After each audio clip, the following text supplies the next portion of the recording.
చేస్తున్నటువంటి కార్యక్రమానికి చేసిన కలెక్టర్ గారికి మరియు ఎలుగొండ సైదులు గారికి ఐలమ్మ గారు అనేది చిట్యాల ఐలమ్మ గారు అనేది ఒక కులానికే పరిమితం కాదు, ఒక పోరాటానికి నాంది, దిక్సూచి, తొలి తెలంగాణ పోరాటానికి దిక్సూచి.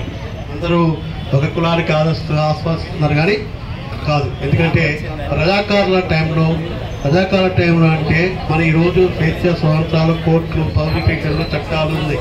ఆ రోజు ఎటువంటి లేని టైంలో కూడా మాట్లాడే స్వేచ్ఛ లేనటువంటి తరుణంలో ఒక పోరాటం తెగులు చూపించి కేవలం ఒక సాధారణ మహిళగా మరి చేసి, అదేవిధంగా అటు కమ్యూనిస్ట్ పార్టీకి కూడా అక్కడ ఆ రోజు జరుగుతున్నటువంటి తొలి తెలంగాణ పోరాటాల్లో, సాయుధ పోరాటాల్లో కూడా ముఖ్య పాత్ర పోయింది. ఆ సాయుధ పోరాటాల్లో కమ్యూనిస్ట్ పాత్రలో పోయించి తర్వాత ఇక్కడ మరి సొంతంగా ఆ ఉన్నటువంటి వ్యవసాయ భూముల్ని మరి చేసుకున్న సాధనంలో కొన్ని లక్ష ఎకరాలకు కూడా ఇవి నాంది పలికింది. 1,00,000 ఎకరాలు పంచిచ్చింది పేద ప్రజలకి.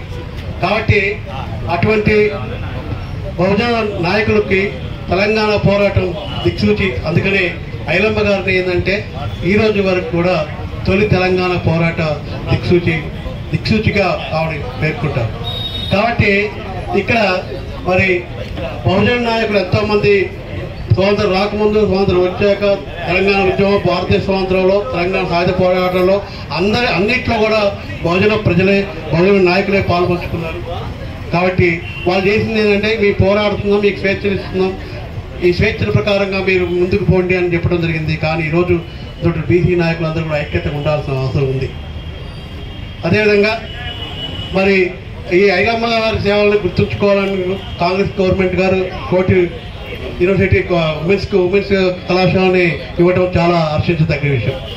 అదేవిధంగా ఇంకా వాళ్ళకి గుర్తింపు ఇవ్వాలంటే ఆ పుట్టినటువంటి ప్రాంతాన్ని పాలకుర్తి ప్రాంతాన్ని ఆ ఐలమ్మ జిల్లాగా నామకరణం చేయాలి. అదేవిధంగా ట్యాంక్ బండ్ మీద విగ్రహం పెట్టాలి. అదేవిధంగా ఖమ్మంలో కూడా ట్యాంక్ బండ్ మీద విగ్రహం పెట్టాలని మన గత ప్రభుత్వం కూడా చెప్పాం. అది ఆచరణలో నోచుకోలేదు. ఇప్పటికైనా పెట్టాలి. అదేవిధంగా ఇక్కడ కూడా ఇది కూడా స్మారక సంస్థానంగా ఇది కూడా నామకరణం చేయాలి. ఇంకోటి రజకులకి మరి అన్ని కులాలకి ఇక్కడ కమ్యూనిటీ హాల్స్ ఖమ్మం జిల్లాలో ఉన్నాయి. మరి 1 ఎకరాలు 2 ఎకరాలు కేటాయించారు. కానీ రజక కమ్యూనిటీకి లేదు. కాబట్టి ఎలుగొండ సైదులు గారికి ఒక విన్నపం, ఆ ద్వారా ఒక 2 ఎకరాలు ఒక ఖమ్మం జిల్లాలో అంటే ఖమ్మం టౌన్లో రఘునాథ పరిసర ప్రాంతానికి గవర్నమెంట్ భూమి ఎక్కువ ఉంది. కాబట్టి ఒక 2 ఎకరాలు కేటాయిస్తే బాగుంటుందని ఈ సభ ప్రకారంగా వారికి నిర్ణయించుకుంటున్నారు. థ్యాంక్ యూ అండి.